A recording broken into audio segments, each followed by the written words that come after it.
এগিয়ে যেতে চাই। পরবর্তী বক্তা মোহাম্মদ আবুল হাসান, 233 সিলেট 5।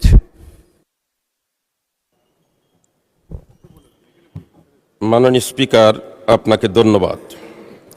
আমি প্রথমে মহান আল্লাহর শুকরিয়া আদায় করছি, সাথে সাথে আমার নির্বাচনী এলাকা। মাননীয় সদস্য, আপনার সময় 5 মিনিট। মাননীয় স্পিকার, আমি মনে মনে ভাবছিলাম খেলাফত মজলিসের একমাত্র নির্বাচিত প্রতিনিধি আমি। আমার দিকে আপনি সদয় দৃষ্টি রাখবেন, আমাকে একটু সময় বৃদ্ধি করে দিবেন। আশা করি পরিশেষে আমার সময় বৃদ্ধি করবেন। ধন্যবাদ মাননীয় স্পিকার। মাননীয় সদস্য, এই সময় দেয় আপনাদের হুইপেরা। মাননীয় স্পিকার, অ্যানাউন্স করি সময়টা। আমি মাননীয় স্পিকার, জি বলুন। আমি এমন এক এলাকা থেকে নির্বাচিত হয়ে এসেছি যেই এলাকাটি জকিগঞ্জ এবং কানাইঘাট।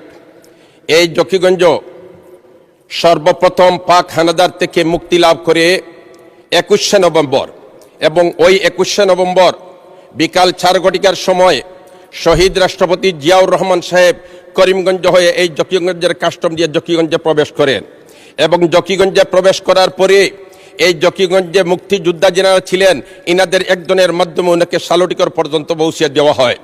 অতএব দুঃখের সাথে বলতে হয়, এখন পর্যন্ত জকিগঞ্জকে প্রথম মুক্তাঞ্চল হিসাবে সরকারিভাবে ঘোষণা দেওয়া হয় নাই।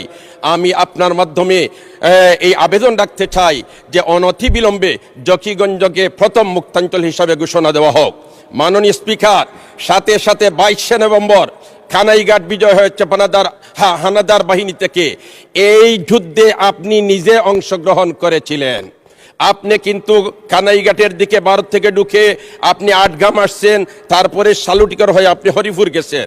অতএব এই এলাকার সাথে আপনার সম্পর্ক, এই এলাকার জনগণ আপনাকে শ্রদ্ধার সাথে এখন পর্যন্ত স্মরণ করে। কিন্তু প্রথম মুক্তাঞ্চল হিসাবে আজ পর্যন্ত কানাইঘাটকে সরকারিভাবে ঘোষণা দেওয়া হয় নাই। অতএব আমি আশা রাখবো জকিগঞ্জকে প্রথম মুক্তাঞ্চল এবং কানাইঘাটকে দ্বিতীয় মুক্তাঞ্চল হিসাবে ঘোষণা সরকারিভাবে দেওয়া হোক। মাননীয় স্পিকার, আমি একজন আলিম মুফতি। আমাদের রাজনীতির ইতিহাস সবচেয়ে প্রাচীন। আলেমদের রাজনৈতিক ঐতিহ্য 1000 বছরেরও বেশি পুরানো।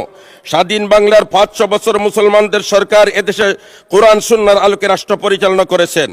1203 সালের 5ই রমজান বৃহস্পতিবার বাংলায় মুসলমানের স্বাধীন রাষ্ট্র কায়েম হয়। 1757 সালের 23শে জুন পর্যন্ত এই দেশে মুসলমান শাসক মুফতি আলেমদের নেতৃত্বে যত্ন ও ভালোবাসায় উন্নত সমৃদ্ধ হয়। মাননীয় স্পিকার, ব্রিটিশ উপনিবেশ কায়েমের পর সর্বপ্রথম আলেমদের নেতা মৌলানা শাহ আব্দুল আজিজ মুহাদ্দিসে দেহলভী রহমতুল্লাহি তাআলা আলাইহি ইংরেজের বিরুদ্ধে প্রথম বিদ্রোহ ঘোষণা করে ফতোয়া প্রদান করেন। ভারতবর্ষের আজাদী শব্দ